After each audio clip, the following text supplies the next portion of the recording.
ರಾಷ್ಟ್ರೀಯ ಪರೀಕ್ಷಾ ಸಂಸ್ಥೆ ರಾಷ್ಟ್ರೀಯ ಅರ್ಹತೆ ಮತ್ತು ಪ್ರವೇಶ ಪರೀಕ್ಷೆಯ ಕೇಂದ್ರವಾರು ಫಲಿತಾಂಶಗಳನ್ನು ಬಿಡುಗಡೆ ಮಾಡಿದೆ. ಕರ್ನಾಟಕ ರಾಜ್ಯದಲ್ಲಿ ವಿಶ್ಲೇಷಿಸಿದ ಮಾಹಿತಿಯ ಪ್ರಕಾರ ಬೆಂಗಳೂರು ನಗರ, ಮಂಗಳೂರು 621, ಬೀದರ್ 309, ದಾವಣಗೆರೆ 266 ಮತ್ತು ಕಲಬುರಗಿ 215 ಟಾಪ್ನಲ್ಲಿದೆ. ನೀಟ್ ಟಾಪರ್ಸ್ ರಾಜ್ಯದಲ್ಲಿ ಬೀದರ್ 3ನೇ ಸ್ಥಾನ ಬಂದಿದ್ದಕ್ಕೆ ಬೀದರ್ ನಗರದಲ್ಲಿ ಸುದ್ದಿಗೋಷ್ಠಿ ಮೂಲಕ ಭಾಲ್ಕಿ ಹಿರೇಮಠ್ ಸಂಸ್ಥಾನದ ಬಸವಲಿಂಗ ಪಟ್ಟದೇವರು, ಶಾಹೀನ್ ಶಿಕ್ಷಣ ಸಂಸ್ಥೆಯ ಅಬ್ದುಲ್ ಖದೀರ್, ಜ್ಞಾನಸುಧಾ ಶಿಕ್ಷಣ ಸಂಸ್ಥೆಯ ಪೂರ್ಣಿಮಾ ಜಾರ್ಜ್, ಕೆಆರ್ಇ ಸೊಸೈಟಿ ಅಧ್ಯಕ್ಷರಾದ ಬಸವರಾಜ್ ಜಾಬಶೆಟ್ಟಿ, ವಿಸ್ಡಮ್ ಶಿಕ್ಷಣ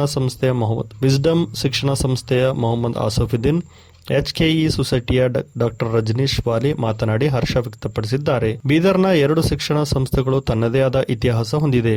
ಒಂದು ಕರ್ನಾಟಕ ಕಾಲೇಜಾದರೆ ಇನ್ನೊಂದು ಬಿವಿಬಿ ಶಿಕ್ಷಣ ಸಂಸ್ಥೆ. ಇಲ್ಲಿ ವಿದ್ಯಾಭ್ಯಾಸ ಮಾಡಿದ ಎಷ್ಟೋ ಜನರು ರಾಜಕಾರಣಿಯಾಗಿ, ಡಾಕ್ಟರ್, ಇಂಜಿನಿಯರ್, ಲೀಡರ್ಗಳಾಗಿ ಹೊರಹೊಮ್ಮಿದ್ದಾರೆ. ಇನ್ನು ಈಗಿನ ಪ್ರತಿಷ್ಠಿತ ಶಿಕ್ಷಣ ಸಂಸ್ಥೆಗಳು ಪ್ರಾಥಮಿಕ ಹಂತದ ವಿದ್ಯಾಭ್ಯಾಸಕ್ಕೆ ಹೆಚ್ಚು ಒತ್ತು ನೀಡುತ್ತಿದ್ದಾರೆ. ಮೊದಲೆಲ್ಲ ಬೀದರ್ಗೆ ಹಿಂದುಳಿದ ಪಟ್ಟಿ ಇತ್ತು. ಆದರೆ ಇವತ್ತು ಬೀದರ್ ಜಿಲ್ಲೆ ಕೂಡ ಶಿಕ್ಷಣ ಕ್ಷೇತ್ರದಲ್ಲಿ ಪ್ರಗತಿ ಸಾಧಿಸುತ್ತಿದೆ. ನೀಟ್, ಜೆಇಇ ನಲ್ಲಿಯೂ ಅನೇಕ ವಿದ್ಯಾರ್ಥಿಗಳು ಉತ್ತಮ ಸಾಧನೆ ಮಾಡಿದ್ದಾರೆ.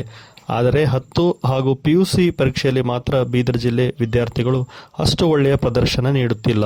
ಅದರ ಹಿಂದಿರುವ ಮೂಲ ಕಾರಣ ಅರಿತು ಅದರಲ್ಲೂ ಶಿಕ್ಷಣ ಸಂಸ್ಥೆಗಳು ಹೊಸ ಯೋಜನೆ ಮೂಲಕ 10ನೇ ಹಾಗೂ ಪಿಯುಸಿ ಪರೀಕ್ಷೆಯಲ್ಲಿಯೂ ವಿದ್ಯಾರ್ಥಿಗಳು ಉತ್ತಮ ಸಾಧನೆ ರಿಸಲ್ಟ್ ನೀಡುವ ಹಾಗೆ ಮಾಡಬೇಕಾಗಿದೆ. ಶಾಹೀನ್ ಶಿಕ್ಷಣ ಮಾದರಿಯಲ್ಲಿ ಅಕಾಡೆಮಿಕ್ ಐಸಿಯುಗಳನ್ನು ಶಿಕ್ಷಣ ಸಂಸ್ಥೆಯವರು ಆರಂಭ ಮಾಡಬೇಕಾಗಿದೆ. ವಿದ್ಯಾಭ್ಯಾಸದಲ್ಲಿ ಹಿಂದಿರುವ ಡ್ರಾಪ್ಔಟ್ ಆದ ವಿದ್ಯಾರ್ಥಿಗಳು, ಫೇಲ್ ಆದ ವಿದ್ಯಾರ್ಥಿಗಳಿಗೆ ಇಂಪ್ರೂವ್ಮೆಂಟ್ ಮಾಡಬೇಕು. ಅವರಿಗೂ ಕೂಡ ಸ್ಪರ್ಧೆಯಲ್ಲಿ ಮುಖ್ಯವಾಹಿನಿಗೆ ಬರುವಂತೆ ಮಾಡಬೇಕಾಗಿದೆ. ಈ ಮೂಲಕ ಬರೀ ಒಂದು ಶಿಕ್ಷಣ ಸಂಸ್ಥೆ ಮಾಡುವುದರಿಂದ ಬೀದರ್ ಶಿಕ್ಷಣ ಕ್ಷೇತ್ರದಲ್ಲಿ ಮುಂದೆ ಬರಬೇಕಾಗಿದೆ ಎಂದರು. ಈ ಸಂದರ್ಭದಲ್ಲಿ ಭಾಲ್ಕಿ ಹಿರೇಮಠ್ ಸಂಸ್ಥಾನದ ಬಸವಲಿಂಗ ಪಟ್ಟದೇವರು, ಶಾಹೀನ್ ಶಿಕ್ಷಣ ಸಂಸ್ಥೆಯ ಅಬ್ದುಲ್ ಖದೀರ್, ಜ್ಞಾನಸುಧಾ ಶಿಕ್ಷಣ ಸಂಸ್ಥೆಯ ಪೂರ್ಣಿಮಾ ಜಾರ್ಜ್, ಕೆಆರ್ಇ ಸೊಸೈಟಿಯ ಅಧ್ಯಕ್ಷರಾದ ಬಸವರಾಜ್ ಜಾಬಶೆಟ್ಟಿ, ವಿಸ್ಡಮ್ ಶಿಕ್ಷಣ ಸಂಸ್ಥೆಯ ಮೊಹಮ್ಮದ್ ಆಸಿಫುದ್ದೀನ್, ಎಚ್ಕೆಇ ಸೊಸೈಟಿಯ ಡಾಕ್ಟರ್ ರಜನೀಶ್ ವಾಲಿ ಉಪಸ್ಥಿತರಿದ್ದರು. ಮಂಗಳೂರು, ಬೆಂಗಳೂರು ಎಲ್ಲೆಲ್ಲೋ ಹೋಗ್ತಿದ್ರು. ಧಾರವಾಡ, ಹುಬ್ಬಳ್ಳಿ ಎಲ್ಲ ಕಡೆ ಹೋಗ್ತಿದ್ರು. ಆದರೆ ಈಗ ಧಾರವಾಡ, ಹುಬ್ಬಳ್ಳಿ ಎಲ್ಲ ಕಡೆಯವರು ಬೀದರ್ಗೆ ಬರ್ತಾ ಇದ್ದಾರೆ. ಇದು ಒಂದು ಹೆಮ್ಮೆಯ ಸಾಧನೆ. ಮತ್ತು ಇನ್ನೂ ಈಗ 3ನೇ ಸ್ಥಾನದಲ್ಲಿ ಬಂದು ಎಲ್ಲ ರಂಗದಲ್ಲಿಯೂ ಇನ್ನೂ ನಂಬರ್ 1 ಬರಬೇಕು. ಎಲ್ಲ ನೀಟದಲ್ಲಿ ಅಷ್ಟೇ ಅಲ್ಲ, ಉಳಿದಲ್ಲೆಲ್ಲ ಎಲ್ಲ ರಂಗದಲ್ಲಿಯೂ ನಂಬರ್ 1 ಬೀದರ್ ಆಗಬೇಕು. ಆ ದಿಸೆಯಲ್ಲಿ ಪ್ರಯತ್ನ ನಡೀತಾ ಇದೆ.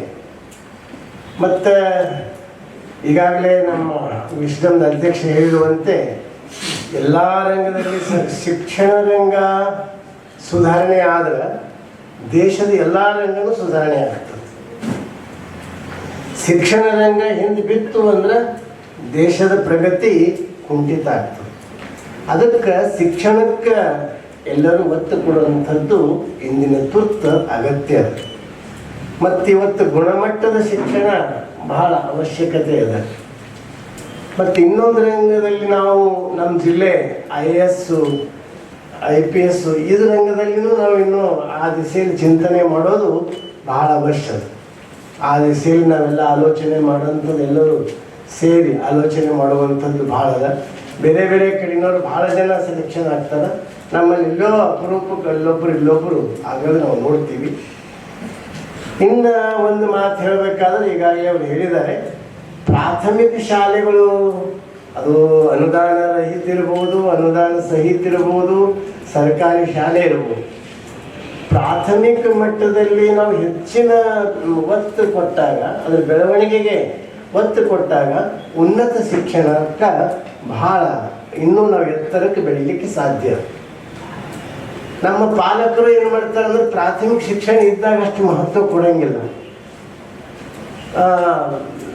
10ನೇ ಪಾಸ್ ಆದಮೇಲೆ ಎಲ್ಲಿ ಸೇರಿಸ್ಬೇಕು, ಎಲ್ಲಿ ಶಾಹೀನ್ ಎಲ್ಲ ಚಲೋ ಅಲ್ಲಿ ಹೋಗ್ಬೇಕು ಹಿಂಗೆ ಆಲೋಚನೆ ಮಾಡ್ತಾರೆ. ಅದೇ ಪ್ರಾಥಮಿಕ ಹಂತದಲ್ಲಿ ಆ ಆಲೋಚನೆ ಮಾಡಿದ್ರೆ ನಾವು ಯಶಸ್ವಿ ಇನ್ನೂ ಹೆಚ್ಚಿನ ರೀತಿಯಲ್ಲಿ ನಾವು ಆಗ್ತೀವಿ. ಆ ದೃಷ್ಟಿಯಿಂದ ಇವತ್ತು ನೀಟದಲ್ಲಿ ಎಲ್ಲಕ್ಕಿಂತ ಹೆಚ್ಚು ಸಾಧನೆ ನಮ್ಮ ಶಾಹೀನ್ದವರು ಮಾಡ್ತಾ ಇದ್ದಾರೆ. IITಯಲ್ಲಿ JEEಯಲ್ಲಿನೂ ಎಲ್ಲರೂ ಸಾಧನೆಯನ್ನು ಮಾಡ್ತಾ ಇದ್ದೀವಿ. ಎಲ್ಲ ರಂಗದಲ್ಲಿ ಎಲ್ಲರೂ ಮಾಡ್ತಾ ಇದ್ದೀವಿ. ಇನ್ನು ಈ ನಂಬರ್ 3 ಬಂದದ, ಮುಂದೆ ನಂಬರ್ 1 ಬರೋಂಥದ್ದೇನು ದಿನಗಳು ದೂರ ಇಲ್ಲ. ಆ ದಿನನೂ ಬರ್ತಿದ್ದಾವೆ. ಅಷ್ಟೇ ಅಲ್ಲ, ಮುಂದೆ IAS-ದಲ್ಲಿ, ನೀಟ್ದಲ್ಲಿ, JEE-ಯಲ್ಲಿ ಮತ್ತು ಎಲ್ಲದರಲ್ಲಿನೂ ಈ ಬೀದರ್ ಜಿಲ್ಲೆ ಮುಂದೆ ಬರುವಂಥ ಒಂದು ದಿನಗಳು ದೂರಿಲ್ಲ. ಅಂಥದ್ದು ಬರಲಿ. ನಾವೆಲ್ಲರೂ ಒಂದು ಸಂತೋಷದ ವಿಷಯ ಅಂದ್ರೆ ನಮ್ಮೆಲ್ಲ ಶಿಕ್ಷಣ ಸಂಸ್ಥೆಯಲ್ಲಿ ಒಂದು ಹೆಲ್ದಿ ಸ್ಪರ್ಧೆ ಇದೆ, ಹೆಲ್ದಿ ಕಾಂಪಿಟೇಷನ್ ಇದೆ. ಯಾರೂ ಹಿಂಗೆ ಇದು ಇಲ್ಲ. ಭಾಳ ಆರೋಗ್ಯಪೂರ್ಣ ಸ್ಪರ್ಧೆ ಇದೆ. ಇದು ಭಾಳ ಮೆಚ್ಚತಕ್ಕಂಥದ್ದು. ಇನ್ನೊಬ್ಬರಿಗೆ ಮಾದರಿ ಮಾಡೆಲ್ ಇದ್ದಂಥ ಸಂಸ್ಥೆಗಳು ನಮ್ದು. ಯಾರು ಒಬ್ರದೊಬ್ರು ಪ್ರೀತಿ, ನಾವೆಷ್ಟೋ ಸಲ ನಾವು ಅಲ್ಲಿ ಹೋಗ್ತೀವಿ, ಶಾಹಿನ್ಗೆ ಹೋಗ್ತೀವಿ, ಶಾಹಿನ್ದವ್ರು ನಮ್ಮಲ್ಲಿ ಬರ್ತಾರೆ. ಒಂದು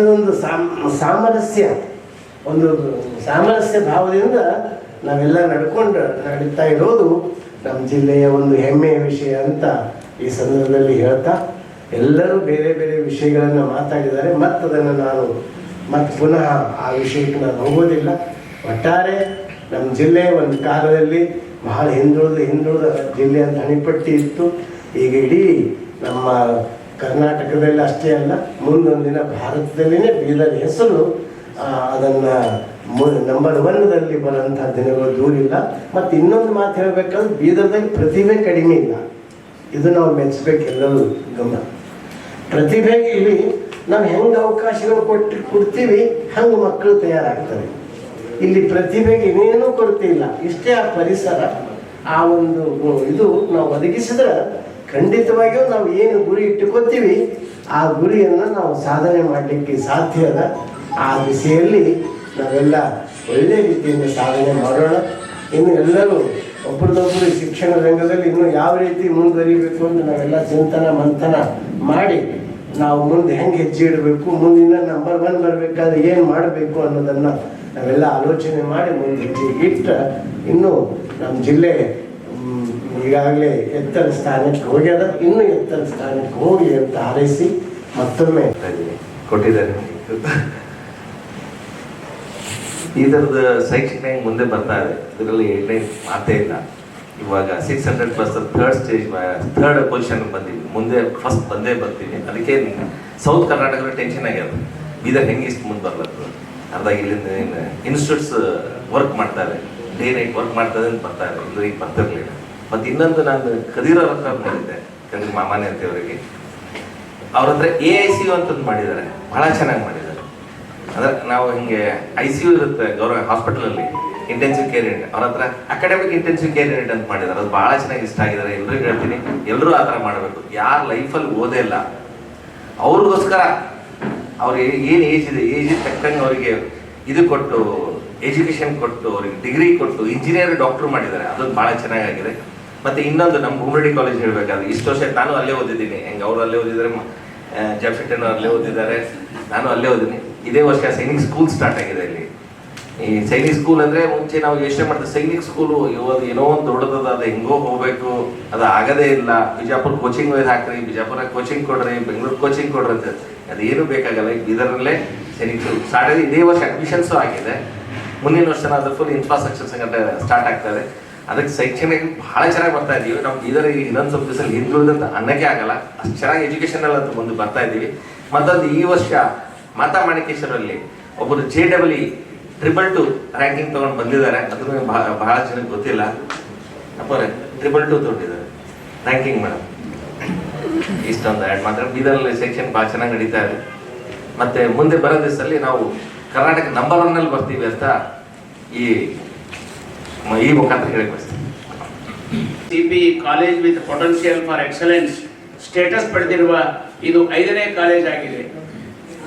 ಈ ಕಾಲೇಜಿನಲ್ಲಿ 2018-19 ಸಾಲಿನ ವಿಶ್ವವಿದ್ಯಾಲಯ ಧನಸಹಾಯ ಆಯೋಗದಿಂದ ಮಾನ್ಯತೆ ಪಡೆದ 2 ಸ್ಕಿಲ್ ಓರಿಯೆಂಟೆಡ್ ಡಿಗ್ರಿ ಪ್ರೋಗ್ರಾಮ್ಸ್ ಪ್ರಾರಂಭಿಸಲಾಗಿದೆ. ಇಡೀ ಕಲ್ಯಾಣ ಕರ್ನಾಟಕದಲ್ಲಿ ಈ ಪದವಿ ಕೋರ್ಸ್ಗಳನ್ನು ನಡೆಸುತ್ತಿರುವ ಪ್ರಥಮ ಕಾಲೇಜು ಆಗಿದೆ. ಈ ಕಾಲೇಜಿನಲ್ಲಿ ಓದಿರುವ ಹಲವಾರು ವಿದ್ಯಾರ್ಥಿಗಳು ರಾಷ್ಟ್ರಮಟ್ಟದ ಪರೀಕ್ಷೆಗಳಾದ CAT, NET, JAM ಇಂತಹ ಎಕ್ಸಾಮ್ಗಳಲ್ಲಿ ಪಾಸಾಗಿ ಕಾಲೇಜಿಗೆ ಕೀರ್ತಿ ತಂದಿದ್ದಾರೆ. ಪ್ರಥಮ ಬಾರಿಗೆ ಬೀದರ್ ಜಿಲ್ಲೆಯ ಅನೇಕ ಯುವಕರಿಗೆ ದಿನದಲ್ಲಿ ಕಾಲೇಜಿಗೆ ಬರಲಾಗದಿರುವ ಯುವಕರಿಗೆ ಉನ್ನತ ಶಿಕ್ಷಣ ಒದಗಿಸುವ ಸದುದ್ದೇಶದಿಂದ ಈ ಸಾಲಿನಿಂದ ಇದೇ ವರ್ಷ BCA, BBA ಮತ್ತು BCom ನಲ್ಲಿ ರಾತ್ರಿ ಕಾಲೇಜನ್ನು ತೆರೆಯಲಾಗಿದೆ. ಈವ್ನಿಂಗ್ ಕಾಲೇಜ್ ಅನ್ನೋದನ್ನು ನಾವು ಸ್ಟಾರ್ಟ್ ಮಾಡಿದ್ದೀವಿ. ಹಳ್ಳಿಗಳಿಂದ ಬರುವ ಮತ್ತು ಸುಮಾರು 200 ಪ್ರತಿಭಾವಂತ ಬಡ ಮಕ್ಕಳಿಗೆ ಪ್ರತಿ ವರ್ಷ ನಮ್ಮ ಕಾಲೇಜಿನಿಂದ 5 ರೂಪಾಯಿನಲ್ಲಿ 25 ರೂಪಾಯಿದು ಟಿಫಿನ್ ಅನ್ನೋದರ ಊಟದ ವ್ಯವಸ್ಥೆ ಅನ್ನೋದಾದ್ರೂ ಮಾಡಲಾಗಿದೆ. ಶಿಕ್ಷಣಕ್ಕೆ ಬೇಕಾಗುವ ವೆಚ್ಚಗಳನ್ನು ಆಡಳಿತ ಮಂಡಳಿ ಮತ್ತು ಶಿಕ್ಷಕರ ಸಂಗ್ರಹಿಸಿದ ಹಣದಿಂದ ಕರ್ನಾಟಕ ರಾಷ್ಟ್ರೀಯ ಶಿಕ್ಷಣ ಸಂಸ್ಥೆ ಅನ್ನಪೂರ್ಣ ಅನ್ನುವ ಯೋಜನೆ ಅಡಿಯಲ್ಲಿ ನೀಡುತ್ತಿರುವುದು ಅತ್ಯಂತ ಮೆಚ್ಚುಗೆ ಪಾತ್ರವಾಗಿದೆ. ಕಳೆದ 54 ವರ್ಷಗಳಿಂದ ನಿರಂತರವಾಗಿ ಈ ಸಂಸ್ಥೆ ಸೇವೆಯನ್ನು ಸಲ್ಲಿಸುತ್ತಿದೆ. ನಮ್ಮಲ್ಲಿ ಗ್ರಾಮೀಣ ಪ್ರದೇಶ ವಿಶೇಷವಾಗಿ ಬಡ ಮಕ್ಕಳು ಪ್ರವೇಶ ಪಡೆಯುತ್ತಾರೆ. ಕಡಿಮೆ ಶುಲ್ಕದಲ್ಲಿ ಉತ್ತಮ ರೀತಿಯ ಗುಣಾತ್ಮಕ ಶಿಕ್ಷಣ ನೀಡುತ್ತಾ ಬಂದಿದ್ದೇವೆ. ಶ್ರೇಣಿ ಭೇದವಿಲ್ಲದೆ 35% ಹಿಡಿದು ಎಲ್ಲ ಮಕ್ಕಳಿಗೆ ಪ್ರವೇಶ ನೀಡುತ್ತೇವೆ. ಕಳೆದ ವರ್ಷ ವಾಣಿಜ್ಯ ವಿಭಾಗದಲ್ಲಿ ಜಿಲ್ಲೆಗೆ ಮೊದಲ ಸ್ಥಾನ ಗಳಿಸಿದ ನಮ್ಮ ಕಾಲೇಜಿನ ವಿದ್ಯಾರ್ಥಿಗಳು ಈ ಸಲ ಕಲಾ ವಿಭಾಗದಲ್ಲಿ ಜಿಲ್ಲೆಗೆ ಪ್ರಥಮ ಹಾಗೂ ದ್ವಿತೀಯ ಸ್ಥಾನ ಪಡೆದಿರುತ್ತೇವೆ. ವಿಜ್ಞಾನ ವಿಷಯಕ್ಕೆ ಬಂದರೆ ನಮ್ಮಲ್ಲಿ ಬೇಸಿಕ್ ಸೈನ್ಸಿಗೆ ಮೊದಲ ಆದ್ಯತೆ ನೀಡಲಾಗುವುದು. ನಮ್ಮಲ್ಲಿ ವ್ಯಾಸಂಗ ಮಾಡಿದ ವಿದ್ಯಾರ್ಥಿಗಳು ಇಂಜಿನಿಯರಿಂಗ್, ಫಾರ್ಮಸಿ, BCA, ನರ್ಸಿಂಗ್ ಮೊದಲಾದ ವೃತ್ತಿಪರ ಕೋರ್ಸ್ಗಳಿಗೆ ಹೋಗುತ್ತಾರೆ. ನೀಟ್, CET ಬೋಧನೆಗೆ ಬೇಕಾಗುವ ಶಿಕ್ಷಕರನ್ನು ತಯಾರಿಸುವ BSc, MSc ಕೋರ್ಸ್ಗಳಿಗೆ ಹೋಗುತ್ತಾರೆ. ನಮ್ಮಲ್ಲಿ ಕಲಿತ ವಿದ್ಯಾರ್ಥಿಗಳು ದೇಶ ವಿದೇಶಗಳಲ್ಲಿ ಉನ್ನತ ಹುದ್ದೆ ಅಲಂಕರಿಸಿದ್ದು ನಮಗೆ ಇವತ್ತು ಹೆಮ್ಮೆಯ ಸಂಗತಿ. ಈ ವಿಷಯವನ್ನು ತಮ್ಮ ಎದುರುಗಡೆ ಹಂಚಿಕೊಳ್ಳಿಕ್ಕೆ ನನಗೆ ಬಹಳ ಆನಂದವಾಗ್ತದೆ, ಸಂತೋಷವಾಗ್ತದೆ. ಧನ್ಯವಾದಗಳು.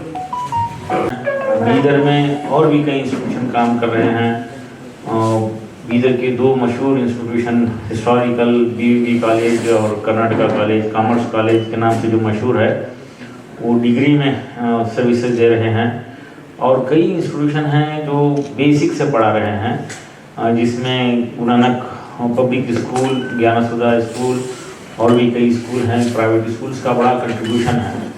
ये बेसिक से पढ़ाकर बच्चों को 10th तक एक क्वालिटी देकर आगे भेज रहे हैं, जिसके नतीजे में उसी का रिजल्ट है जो हम आज नीट पर में टॉप कर रहे हैं. सिर्फ नीट में नहीं बल्कि और भी तमाम सब कोर्सेज में हमारे स्टूडेंट्स को आगे आना चाहिए. और ख़ासतौर पर JEE में भालकी में स्वामी जी के अंडर में इंजीनियरिंग के लिए प्रिपरेशन बड़ा अच्छा काम हो रहा. तो इसको आगे बढ़ाना है.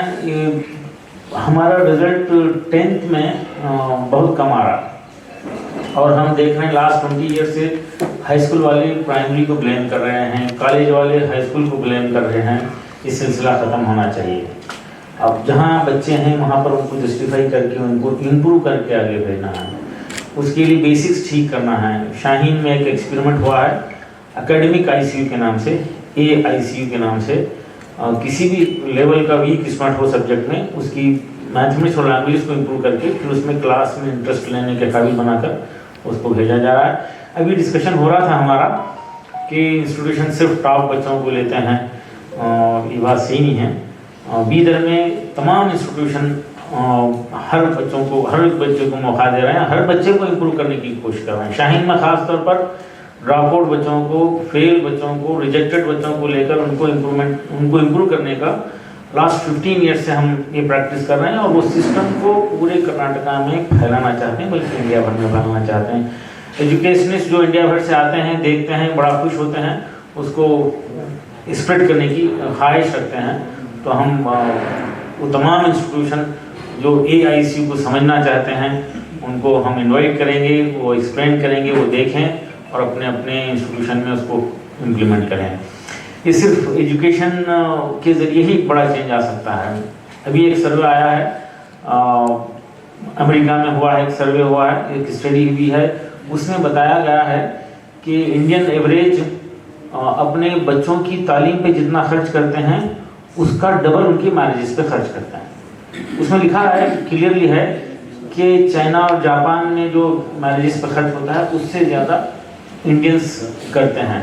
ये ख़त्म होना चाहिए. हमारी ताकत एजुकेशन पे लगे, हमारा फोकस एजुकेशन पे हो और एजुकेशन के ज़रिए ही एक बड़ा चेंज आ सकता है. अब एजुकेशन में की फील्ड में इम्प्रूवमेंट हो रहा है और बीदर जिसको बैकवर्ड कहा जाता था, बीदर फॉरवर्ड है. देखिए बीदर से ही कर्नाटका शुरू होता है. बीदर को कर्नाटका का सही ताज बनाने में इंस्टीट्यूशन का बड़ा रोल रहेगा.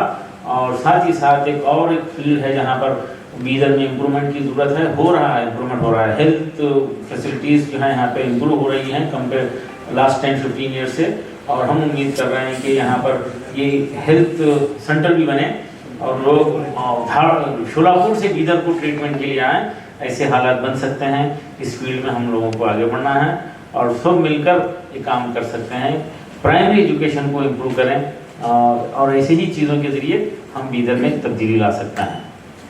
Thank you. मैं स्वामी जी से ख्वाहिश करूँगा कि आपकी कुछ ಇಂದಿನ ಪತ್ರಿಕಾಗೋಷ್ಠಿಯಲ್ಲಿ ನಮ್ಮನ್ನೆಲ್ಲ ಅಧ್ಯಕ್ಷ ಸ್ಥಾನದಲ್ಲಿರ್ತಕ್ಕಂಥ ನಮ್ಮೆಲ್ಲರ ಪ್ರಾತಸ್ಮರಣೀಯರು ಹಾಗೂ ಈ ಜಿಲ್ಲೆಗೆ ಒಂದು ದಾರಿ ಮಾರ್ಗ ತೋರಿಸಿದಂಥವರಾದಂತಹ ಅಪ್ಪವರಲ್ಲಿ ವಂದಿಸುತ್ತಾ, ವೇದಿಕೆ ಮೇಲೆ ಆಸೀನರಾಗಿರ್ತಕ್ಕಂತಹ ಶಾಹೀನ್ ಶಿಕ್ಷಣ ಸಂಸ್ಥೆಯ ಅಧ್ಯಕ್ಷರಾದಂತಹ ಶ್ರೀ ಅಬ್ದುಲ್ ಖದೀರ್ ಸಾಹೇಬ್ ಅವರೇ ಹಾಗೂ ಕರ್ನಾಟಕ ಕಾಲೇಜಿನ ಹಾಗೂ ಅದರ ಆಡಳಿತವನ್ನು ನೋಡ್ಕೊಂಡು ಹೋಗ್ತಾ ಇರ್ತಕ್ಕಂತಹ ನಮ್ಮ ತುಂಬ ನೆಚ್ಚಿನವರಾದಂತಹ ಶ್ರೀ ಬಸವರಾಜ್ ಜಾಬ್ಶೆಟ್ಟಿ ಸರ್ ಅವರೇ ಹಾಗೂ ವಿಸ್ಡಮ್ ಸಂಸ್ಥೆಯಿಂದಲೂ ಬಂದಂತಹ ಸರ್ ಅವರೇ ಹಾಗೂ ತಮ್ಮೆಲ್ಲರಲ್ಲಿ ವಂದಿಸ್ತಾ, ನಿಜಕ್ಕೂ 600ರಿಂದ 720 ನೀಟಲ್ಲಿ ಬಂದಿರೋದು, ಅದರಲ್ಲಿ ಬೀದರ್ 3ನೇ ಸ್ಥಾನದಲ್ಲಿ ಕರ್ನಾಟಕದಲ್ಲಿ.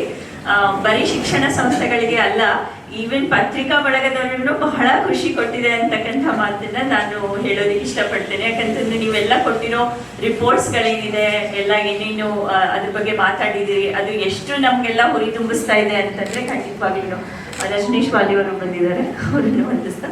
ಸೊ ಖಂಡಿತವಾಗ್ಲೂ ಅದು ನಮ್ಮನ್ನೆಲ್ಲ ಹುರಿ ತುಂಬಿಸಿದೆ.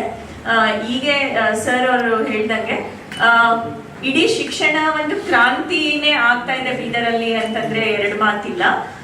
ನಾವು ಶಿಕ್ಷಣದ ಒಂದು ನಡೆದು ಬಂದ ದಾರಿ, ಬೀದರ್ನಲ್ಲಿ ಶಿಕ್ಷಣ ನಡೆದು ಬಂದ ದಾರಿಯನ್ನ ನೋಡಿದ್ರೆ ಕನ್ನಡ ಬೆಳೆದಿದ್ದು, ಉರ್ದು ಭಾಷೆ ಬೆಳೆದಿದ್ದು ಹಾಗೂ ಆಂಗ್ಲ ಭಾಷೆ ಇಲ್ಲಿ ಬಂದಿದ್ದು, ಅದನ್ನು ಬೆಳೆಸ್ಕೊಂಡು ಹೋಗಿರೋದು. ಬಹುಶಃ ಎಲ್ಲ ಅನುದಾನ ರಹಿತ ಶಿಕ್ಷಣ ಸಂಸ್ಥೆಗಳು ಬಹಳಷ್ಟು ಕೊಡುಗೆಗಳನ್ನ ನೀಡಿವೆ ಇದರಲ್ಲಿ.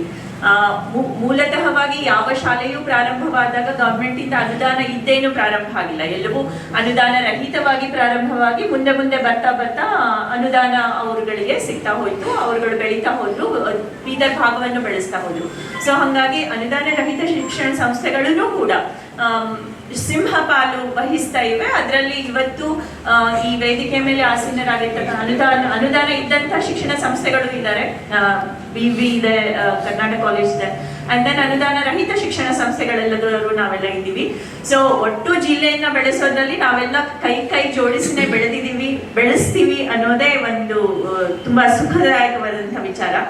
ಮತ್ತೇನು ಅಂತಂದ್ರೆ ಪ್ರೈಮರಿ ಎಜುಕೇಶನ್ ಎಲ್ಲಿ ಬೇಕಾಗಿತ್ತು ಅದನ್ನ ಬಹಳ ಸರ್ ಅವರಂದಂಗೆ ಅದ್ರ ಬಗ್ಗೆ ಫೋಕಸ್ ಮಾಡಿರೋದ್ರಿಂದ ಒಂದು ಎಲ್ಲವೂ ಬೆಳೀತಾ ಹೋದಾಗ, ಅದು ಒಂದು ಹೂ ಬಿಡಬೇಕು, ಕಾಯಿ ಬರಬೇಕು, ಒಂದು ಗಿಡಕ್ಕೆ ಒಂದು ಕಾಯಿ ಆಗ್ಬೇಕು ಅಂತಂದ್ರೆ ಅದು ಎಲ್ಲವೂ ಯಾವುದೇ ಸ್ವಸ್ಥ ಒಂದು ಗಿಡದಲ್ಲಿಯೇ ಮಾತ್ರ ಸುಂದರವಾದಂತಹ ಕಾಯಿಗಳು ಹಣ್ಣುಗಳು ಬಿಡೋದಕ್ಕೆ ಸಾಧ್ಯ. ಹಾಗಾಗಿ ಹಿಂದಿನ 20-25 ವರ್ಷಗಳಲ್ಲಿ ನಡೆದಂತಹ ಏನು ಸತತ ಪ್ರಯತ್ನಗಳಿದೆಯೋ ಅದರಲ್ಲಿ ಯಾರೇನು ಸೋತಿಲ್ಲ ಅಂತಲ್ಲ. ಕೆಲವೊಂದ್ ಕಡೆ ನಾವೆಲ್ಲರಿಗೂ ಕೆಲವೊಂದ್ ಕಡೆ ನಾವು ಮಾಡೋ ಪ್ರಯೋಗಗಳಲ್ಲಿ ನಮಗೆ ಸೋಲನು ಕೂಡ ಆಗಿದೆ. ಇದು ಯಾಕೋ ಸರಿ ಆಗ್ಲಿಲ್ಲ, ಇದನ್ನ ಹೆಂಗ್ ಮಾಡ್ಬೇಕು, ಈ ತರದ್ದೆಲ್ಲ ಪ್ರಯೋಗಗಳಲ್ಲಿ ನಮ್ಗೆ ಸೋಲನು ಕೂಡ ಆಗಿದೆ. ಆದ್ರೆ ಸೋತ ತಕ್ಷಣ ಅಲ್ಲಿಗೆ ಅದನ್ನ ಬಿಡ್ಲಾರ್ದೇನೆ ತಿರ್ಗಾ ಪ್ರಯತ್ನ ಮಾಡಿರುವ ಫಲವಾಗಿ ಇವತ್ತು ನಾವು ಈ ಸ್ಥಾನದಲ್ಲಿ ಬಂದಿದ್ದೀವಿ ಅಂತ ಹೇಳ್ತಾ, ವೇದಿಕೆ ಮೇಲೆ ಇರೋರಿಗೆ ಎಲ್ರಿಗೂ ಇದ್ರ ಜೊತೆಗೆ ಇನ್ನೂ ಇವತ್ತು ಯಾರ್ಯಾರು ಬಂದಿಲ್ವೋ ಎಲ್ಲ ಶಿಕ್ಷಣ ಸಂಸ್ಥೆಗಳವರಿಗೂ ಕೂಡ ಒಂದು ಅಭಿನಂದನೆ ಹೇಳೋದಕ್ಕೆ ನಾನು ಇಷ್ಟಪಡ್ತೇನೆ. ಯಾಕಂತಂದ್ರೆ ನಮ್ಮ ಜಿಲ್ಲೆ ಬೆಳೆಸೋದ್ರಲ್ಲಿ ಬರೀ ಒಂದು ಶಾಲೆ 2 ಶಾಲೆಗಳ ಹೆಸರುಗಳನ್ನ ನಾವು ತಗೊಂಡ್ರೆ ನಾವು ತಪ್ಪಾಗ್ತೀವಿ. ಎಲ್ಲರೂ ಸೇರಿ ತಮ್ಮ ಕೈಲಾದಷ್ಟು, ಅದೇ DVG ಅವ್ರು ಹೇಳ್ತಾರಲ್ಲ, ಅಷ್ಟ ದಿಗ್ಗಜನೆ ನೀನು ಆದಿಶೇಷನೆ ನೀನು, ಕಷ್ಟ ಭಾರವಿದೆಂದು ನಿಟ್ಟಿಸಿರ ಬಿಡುವೆ, ನಿಷ್ಠುರದ ನಿನ್ನ ಕನಿಕರ ಜಗಕ್ಕೆ ಬೇಕಿಲ್ಲ. ಎಷ್ಟು ಕ್ಲಿಯರ್ ಆಗಿ ಹೇಳ್ತಾರೆ ಅವ್ರು ಅಲ್ಲಿ ಅಂತಂದ್ರೆ, ನಿಷ್ಠುರದ ನಿನ್ನ ಕನಿಕರ ಜಗಕ್ಕೆ ಬೇಕಿಲ್ಲ, ಎಷ್ಟಾದರೆ ಅಷ್ಟೇ ಸರಿ ಮಂಕುತಿಮ್ಮ ಅಂತ. ಎಲ್ಲರೂ ತಮ್ಮ ಕೈಲಾದಷ್ಟು ಎಷ್ಟು ಸಾಧ್ಯವೋ ಅಷ್ಟು ಮಾಡ್ಕೊಂಡು ಹೋಗಿದ್ದಾರೆ, ಮಾಡ್ಕೊಂಡು ಹೋಗ್ತಾನೂ ಇರ್ತಾರೆ. ಇನ್ನೊಂದು ಈಗಷ್ಟೇ ಎತ್ತಿರೋ ಪ್ರಶ್ನೆ ಏನು ಅಂತಂದ್ರೆ, ನೀವೆಲ್ಲ ಶಾಲೆದವರು ನಿಮಗೆ ಹೈಯೆಸ್ಟ್ ಪರ್ಸೆಂಟೇಜ್ ಬಂದವ್ರನ್ನೇ ನೀವು ತಗೊಂಡು ನೀವು ಅವ್ರಿಗೆ ತಿದ್ದುತ್ತೀರಿ. ಖಂಡಿತವಾಗ್ಲೂ ಇದು ನಾನಂತೂ ಎದೆ ತಟ್ಟಿ ಹೇಳ್ತೇನೆ, ಬೀದರಲ್ಲಿ ಮಾತ್ರ ಯಾವ ಶಿಕ್ಷಣ ಸಂಸ್ಥೆಯೂ ಇದನ್ನ ಮಾಡ್ತಾ ಇಲ್ಲ, ಯಾವ ಶಿಕ್ಷಣ ಸಂಸ್ಥೆಯೂ ಮಾಡ್ತಾ ಇಲ್ಲ. ಹಂಗಿರ್ತಿತ್ತು ಅಂತಂದ್ರೆ ವರ್ಷ ನಾವು ಇನ್ನೂ ಒಂದು ಇದಕ್ಕೆ ಕೊಡ್ರಿ, ಇನ್ನೂ ಒಂದು ಏನು ಹೇಳ್ತೀವಿ ಇದು ಮಾಡಬೇಕು, ನಾವು ಸೆಕ್ಷನ್ ಮಾಡಬೇಕು, ಸೆಕ್ಷನ್ ಕೊಡ್ರಿ ಅಂತ ಗೌರ್ಮೆಂಟಿಗೆ ಬರೆಯೋ ಪ್ರಮೇಯನೇ ಬರ್ತಿರ್ಲಿಲ್ಲ. ಯಾಕಂತಂದ್ರೆ ನಾವು ಬರೀ ಹೈಯರ್ ಪರ್ಸೆಂಟೇಜ್ ದವ್ರಿಗೆ ತಗೋತೀವಿ ಅಂತಂದ್ರೆ ಬೀದರಲ್ಲಿ ಪಾಸ್ ಆಗುವ ಮಕ್ಕಳೆಷ್ಟು ಅದನ್ನು ನಾವು ಲೆಕ್ಕ ಹಾಕ್ಬೇಕಾಗ್ತದೆ. 10ನೇ ಕ್ಲಾಸ್ ಅನ್ನ ಪಾಸ್ ಆಗುವ ಮಕ್ಕಳೆಷ್ಟು, ಅದ್ರ ಜೊತೆಗೆ ಸೈನ್ಸ್ ಬೆಂಟ್ ಆಫ್ ಮೈಂಡ್ ಇರ್ತಕ್ಕಂಥ ಮಕ್ಕಳೆಷ್ಟು, ಇದ್ರೂ ಸಹಿತ ಅವ್ರೆಲ್ರಿಗೂ ಬರೋದಕ್ಕಾಗ್ತದ? ಎಲ್ಲರೂ ಕೆಲವೊಬ್ರು ಹಳ್ಳಿ ಕಡೆ ಇದ್ದಾರೆ, ಕೆಲವೊಬ್ರು ಇನ್ನೆಲ್ಲೋ ಇದ್ದಾರೆ, ಅವರೆಲ್ಲ ಅಲ್ಲಿ ಬಿಟ್ಟು ಮನೆಗಳನ್ನ ಬಿಟ್ಟು ಬರೋಕ್ಕಾಗ್ತದ? ಆ ತರಹದ ಪರಿಸ್ಥಿತಿನಲ್ಲೂ ಕೂಡ ಪೇರೆಂಟ್ಸ್ ಇದ್ದಾರೆ. ಇದೆಲ್ಲ ಲೆಕ್ಕಾಚಾರ ಹಾಕಿದಾಗ ಆ ತರಹದ ಪರಿಸ್ಥಿತಿ ಎಲ್ಲೂ ಇಲ್ಲ. ಕೆಲವೊಂದಷ್ಟು ಇನ್ಸ್ಟಿಟ್ಯೂಷನ್ಸ್ ಅಲ್ಲಿ ಎಂಟ್ರೆನ್ಸ್ ಎಕ್ಸಾಮ್ ಆಗ್ತಿರಬಹುದು. ಎಂಟ್ರೆನ್ಸ್ ಎಕ್ಸಾಮ್ ಆಗ್ತಾ ಇದೆ ಅಂದ ತಕ್ಷಣ ಇವರು ಬರೀ ಹೆಚ್ಚು ಮಾರ್ಕ್ಸ್ ಇದ್ದವ್ರಿಗೆನೆ ಕೊಡ್ತಾರೆ ಅನ್ನೋ ಯಾರಾದ್ರೂ ಮನಸ್ಸಿನಲ್ಲಿ ಮಾಡ್ಕೊಂಡಿದ್ರೆ ಅದು ಬಹುಶಃ ಬಹಳ ತಪ್ಪು ಕಲ್ಪನೆ. ಎಂಟ್ರೆನ್ಸ್ ಎಕ್ಸಾಮ್ ಅಲ್ಲಿ ಏನಾಗ್ತದೆ ಅಂತಂದ್ರೆ ಯಾರು ಸ್ವಲ್ಪ ಜಾಸ್ತಿ ಪರ್ಸೆಂಟೇಜ್ ತಗೊಂಡಿರ್ತಾರೋ ಅದಕ್ಕೆ ಎಲ್ಲಾ ಶಿಕ್ಷಣ ಸಂಸ್ಥೆಯವರನ್ನು ಕೂಡ ಸ್ವಲ್ಪ ಕನ್ಸೆಷನ್ಸ್ ಕೊಟ್ಟು ಅವರಿಗೆ ಇನ್ನಷ್ಟು ಹುರಿ ತುಂಬಿಸುವ ಒಂದು ಪ್ರಯತ್ನವನ್ನ ಮಾಡುವ ಒಂದು ಪ್ರಯೋಗ ಮಾಡ್ತಾ ಇರ್ತಾರೆ. ಆದ್ರೆ ಎಂಟ್ರೆನ್ಸ್ ಎಕ್ಸಾಮಿನೇಷನ್ ಪೇಪರ್ಗಳನ್ನ ನಾವೇನ್ ಮಾಡ್ತೀವಿ ಆಮೇಲೆ ಅಂತಂದ್ರೆ ಈ ಮಗು ಎಲ್ಲಿದೆ ಅಲ್ಲಿಂದ ಎಲ್ಲಿವರೆಗೂ ಎತ್ತಬೇಕು, ಅದಕ್ಕೆ ನಾನು ಯಾವ ರೀತಿ ಪ್ರಯತ್ನ ಪಡ್ಬೇಕು, ಆ ಎಡೆಗೆ ನಾವೆಲ್ಲ ಯೋಚನೆಗಳು ಆಗ್ತಾ ಇರ್ತದೆ. 35 ಮಾರ್ಕ್ಸ್ ತಗೊಂಡು ಬಂದಂತವ್ರಿಗೆ ಎಷ್ಟು ಜನ ಸೈನ್ಸ್ ಅಲ್ಲಿ ಇಲ್ಲ, ಎಷ್ಟು ಜನ ಕಾಮರ್ಸ್ ಮಾಡಿಲ್ಲ. ಹಾಗಾಗಿ ಇವತ್ತು ಎಲ್ಲ ಶಿಕ್ಷಣ ಸಂಸ್ಥೆಯವರು ಬರೀ ಸೈನ್ಸ್ ಮಾಡಿದ್ರೆ ಸಾಲದು, ಕಾಮರ್ಸ್ನು ಇರ್ಲಿ ಆರ್ಟ್ಸ್ನು ಇರ್ಲಿ ಅಂತಕ್ಕಂಥ ಆ ನಿಟ್ಟಿನಲ್ಲಿನೂ ಕೂಡ ಯೋಚನೆ ಆಗ್ತಾ ಇದೆ. ಇದೇ ಸಂದರ್ಭದಲ್ಲಿ ನಾನು ರೀಸೆಂಟ್ಲಿ ನಮ್ಮ ಶಾಲೆಯಲ್ಲಿ ಓದಿರ್ತಕ್ಕಂತಹ ವಸುಂಧರಾ ಖೂಬಾ ಅವರು ಇವತ್ತು ಲಂಡನ್ ಸ್ಕೂಲ್ ಆಫ್ ಎಕನಾಮಿಕ್ಸ್ ಹೋಗಿದ್ದಾರೆ. ಅವರು ಆರ್ಟ್ಸ್ ಚೂಸ್ ಮಾಡಿದ್ರು ಮುಂದೆ ಬಂದು. ಸೊ ಇದೆಲ್ಲ ಇಡೀ ಜಿಲ್ಲೆನೇ ಸಂತೋಷ ಪಡ್ತಕ್ಕಂಥ ವಿಚಾರಗಳು. ಸೊ ಹಾಗಾಗಿ ಬಹಳನೇ ಸಂತೋಷವಾದಂಥ ವಿಚಾರ. 600ರಿಂದ ಇವತ್ತು ನೀಟ್ ಸೆಲೆಬ್ರೇಟ್ ಮಾಡ್ತಾ ಇದ್ದೀವಿ. ನೀಟಲ್ಲಿ ನಮ್ಮ ಮಕ್ಕಳು ಬಂದಿರೋದು 600ರಿಂದ 720 ಮಾರ್ಕ್ಸ್ಗಳವರೆಗೂ ಸುಮಾರು 309 ಮಕ್ಕಳು ನಮ್ಮ ಜಿಲ್ಲೆಯಲ್ಲಿ ಕ್ವಾಲಿಫೈ ಆಗಿದ್ದಾರೆ. जैसा कि हम सब जानते हैं, बीदर आज़ादी के बाद से ये एक पसमानदा बैकवर्ड डिस्ट्रिक्ट रहा और यहाँ बैकवर्ड होने की वजह से इसको एक्सेप्ट करते हुए स्पेशल स्टेटस कल्याण कर्नाटक को आर्टिकल 371J के तहत दिया गया। उसके खिलाफ भी कुछ चिंगारी लगी थी, तो बीदर में एक स्ट्रॉन्ग प्रोटेस्ट के जरिए उसको दबाने की कोशिश की गई। असल बात यह है कि आज timesofIndia.com ने नीट वाला NTA ने जब डिस्ट्रिक्ट वाइज रिजल्ट्स दिया तो मंगलूर के रिपोर्टर ने ये खुशखबरी हमें बताई कि बेंगलुरु मंगलूर के बाद बीदर नीट में कर्नाटक में 3rd प्लेस पे। तो इस बैकग्राउंड में जबकि वहाँ की 3rd जनरेशन पढ़ रही है, 4th जनरेशन पढ़ रही है और हमारी 1st जनरेशन पढ़ रही है। ये 1st जनरेशन पढ़ रही है तो हम 3rd प्लेस पर आ रहे हैं। हमारी जब 2nd और 3rd जनरेशन पढ़ने लगेगी तो हम कर्नाटक में 1st प्लेस पर रहेंगे। दूसरी चीज ये कि आज भी इस फैक्ट्स एंड फिगर्स और हकीकत को मानना पड़ेगा कि जिस तरह DK डिस्ट्रिक्ट और उडुपी डिस्ट्रिक्ट हमेशा SSLC और PUC में 1st प्लेस पर रहते हैं, इसी तरह बीदर और यादगीर 30 प्लेस के ऊपर ही होते हैं। आउट ऑफ 35 डिस्ट्रिक्ट 33 प्लेस पर आया है बीदर SSLC और PUC सेकेंड ईयर में 19 प्लेस पर आया है आउट ऑफ 30 डिस्ट्रिक्ट। सवाल यह है कि ये जो 35% बच्चा फेल हो रहा है वो बच्चे का क्या होगा। इस पर गवर्नमेंट ने 1 साल पहले ये डिसीजन लिया कि डिग्री कोर्सेस में बड़े बड़े इंफ्रास्ट्रक्चर हैं और वो खाली पड़े हुए हैं। वहां पर बच्चों के एडमिशन्स नहीं है, टीचर लेक्चरर्स की फैकल्टीज की टीम है, करोड़ों रुपये उनके पेमेंट हैं, लेकिन बच्चा नहीं है। तो वो बच्चा कहाँ से जाएगा और कहाँ से आएगा? जब वो प्री यूनिवर्सिटी कोर्स पास करेगा तो ही यूनिवर्सिटी में जाएगा। तो इसके लिए एक बड़ा अहम डिसीजन स्टेट गवर्नमेंट ने लिया है कि एग्जाम 1, एग्जाम 2 और एग्जाम 3 होंगे, ताकि बच्चे किसी तरह पास हो जाएं और किसी भी डिग्री को करने के लिए वो एग्जाम 1 से अगर क्लियर नहीं हुए तो एग्जाम 2 से क्लियर हो, उसमें भी कुछ रह जाए तो एग्जाम 3 से क्लियर हो। तो इस लेवल पर काम हो रहा है। ऐसे पसे इस बैकग्राउंड में कॉम्पिटिटिव एग्जाम में बीदर का 3rd आना ये हम सब के लिए बहुत बहुत खुशी की बात है, जिस पर मैं सारे बीदर के लोगों को मुबारकबाद देता हूँ, खास तौर से एजुकेशन इंस्टीट्यूशंस के जिम्मेदारों को। और ये बात अपनी जगह सच है कि नीट के इसमें 3rd प्लेस पर आने में हमारे खदीर भैया का, डॉक्टर अब्दुल खदीर साहब का बड़ा योगदान है। उन्हें स्पेशल हमारी तरफ से सलाम। साथ साथ हम सब का भी है, लेकिन हमारा कंट्रीब्यूशन हमारी स्ट्रेंथ के लिहाज से है। आप देखिए, more than 20 lakh students NEET में अपीयर होता है और overall total number of seat including government, private payment and management 1,09,000 ही है पूरे इंडिया में। और उसमें खुशी की बात यह है कि कर्नाटक में अबाउट 10,000, और उसमें और हमारे लिए खुशी की बात यह है कि कल्याण कर्नाटक में मोर देन 1,000। और यहाँ पर आर्टिकल 371J के रिजर्वेशन के सपोर्ट से कुछ कम नंबर से भी बच्चों को यहाँ पर एडमिशन मिल रहा है।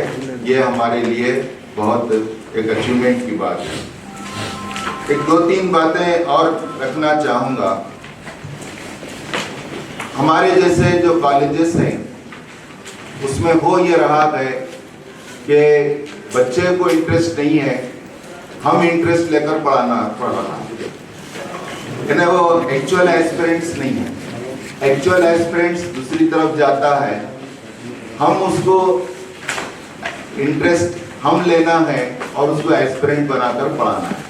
तो ऐसे इसमें हम पढ़ा रहे हैं, लेकिन जो रेशो अचीवमेंट का आना चाहिए 5% का रेशो, 5 to 6%, 8% रेशो हम अचीव कर रहे हैं। क्योंकि कितने भी बच्चे बैठो 5% सीट ही है और क्लासरूम से 5% बच्चा ही जाता है।